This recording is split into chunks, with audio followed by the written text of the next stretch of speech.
السلام علیکم. زموږ د خطې ډېر لوی لوی لیډران پیدا کړي دي او نن سبا بدقسمتي دا ده چې د کتاب شوق نشته، نو دا ډېر ځوانان د هغوی د جدوجهد او قربانیانو نه دي خبر. په دې خطه کې چې ټول نه غټ لیډر کم پیدا شوی هغه باچا خان بابا و چې هغه د چارسدې د یو وړوکي کلي نه راووتو او د پوره بري صغیر سیاست یې کو. نو دا ډېر لوی انسان و. هغه د پښتنو کې د شعور د پاره ډیر کوشش کړو، خو بدقسمتۍ نه پښتانه په هغه په خدماتو او په کوششونو نه پوه شوي. بیا د هغه زوی ولی خان بابا د هغوی قربانیانې چې وګوري نو حیران بشي. مونږ خو باچا خان بابا خدماتو نه دومره نو خبر، خود لیدلې مو ډیر کمو. ولی خان بابا د سیاست نه او د هغې نه خبرو. د باچا خان بابا باره کې مو کتابونو کې کتلي دي. د ولی خان بابا یو واقعه مې نن کتله، د هغوی یو کتاب دی باچا خان او خدایي خدمتګاري. په هغې کې هغوی د خپل کور والا د ښځې بیبي د تاجو بیبي چې وه د هغې د مرګ واقعه بیان کړې ده. نو هغه حالات چې وګورې ډېر افسوس به دله درشي چې زموږ د مشرانو څومره قربانیانې ورکړي. او دې کې یو بنیادي دغه هم په دې خطه کې ټول نسیوا ظلم چې دی مسلم لیګیانو کړی دی. کله چې پاکستان جوړ شو نو دلته ډاکټر خان صاحب حکومت د باچا خان رورو او فوري په یو بوګس طریقه سره څنګه چې پاکستان کې حکومتونه بدلیږي د هغوی حکومت ختم کو، د مسلم لیگ نون د خان عبدالقیوم خان حکومت کو.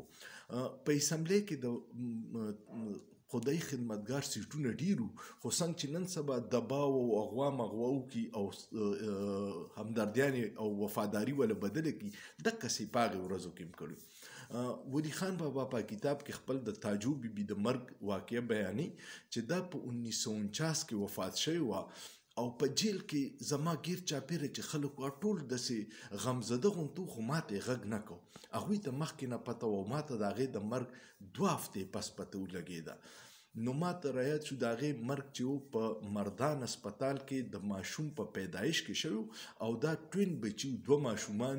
نو یو د هغې مور سره مړ شو او اسفندیار خان پاتې شو.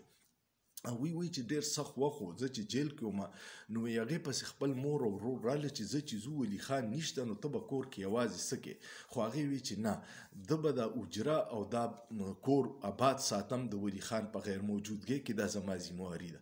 بیا خان عبدالقیوم خان چې و یو ډېر ظالم انسان و، هغه د دوی جایدادونه ټول به حق سرکار ضبط کړه. نو په هغې کې وایي زموږ د کور سامان هم ضبط شو. وایي چې کله پولیس راله نو وایي د کور لوښي لرګي کټونه هر څه یې وړل. نو په زانګو کې زما لور نسرین پرته وه. وایي یو پولیس والا چې وکتل نو نسرین یې لاندې وغورځوله او زانګو یې هم یوړه. داسې ظالمان دي. نو بیا پسې رور راغی چې زه چې زه اوس خو د په کور کې هم څه نشته. نو هغې ورته وی تاجو بیبي چې زه به په دې فرش د بچو سره سملم خو زه یې خالي نشم پرېښودی.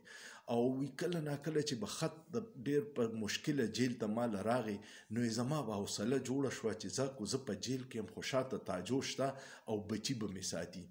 وی بیا چې هغه مړه شوه نو وی زه یو میاشت لا د پیرول باندې را پرېښودم. وی زه د تاجو د رور جانزیب سره رزړو ته لاړم او هلته مې څه ورځ تېرې کړې. نو بیا مې خواښې بیبې هغې ته په کتاب کې لیکلي دي، ورته ووایي چې زه دا تاجو لاش خپل مقبرې ته وړم. وی هغې اجازت راکړو او وی دا لاش سره د هغې د واده جوړم وه. نو وی ډېر زیات افسوس چې ما او دې خو وعدې کړې وې چې یو ځای به ژوند تېرو او اوس دا نشته. دا واقعات د هغوی په کتابونو کې دي. تاسو ځوانانو دا زاړه کتابونه وګورئ نو د دې خپلو مشرانو د دې خطې د حقوقو دپاره، د پښتنو د حقوقو دپاره به درته د هغوی د خدمات پته ولګي چې هغوی څومره سختې تېرې کړي دي. اوس هم که تاسو وګورئ رویې نه دي بدلې. د حقیقي لیډرانو سره مونږ دقه رویې د حکومتونو دي او اکثر یې په شا باندې مسلم لیګ نوني. نو الله دې زموږ د ټول قوم له عقل او شعور راکړي چې خپل حقیقي لیډران وپېژني او د هغوی پیغام کور کور ته ورسي. امید لرم ستاسو به د ولی خان بابا د جیل دا واقعه خوښه شوي. نو کمنټ پې لازمن وکړئ او سوچ پې وکړئ. په سوچ کې څه ګناه نشته.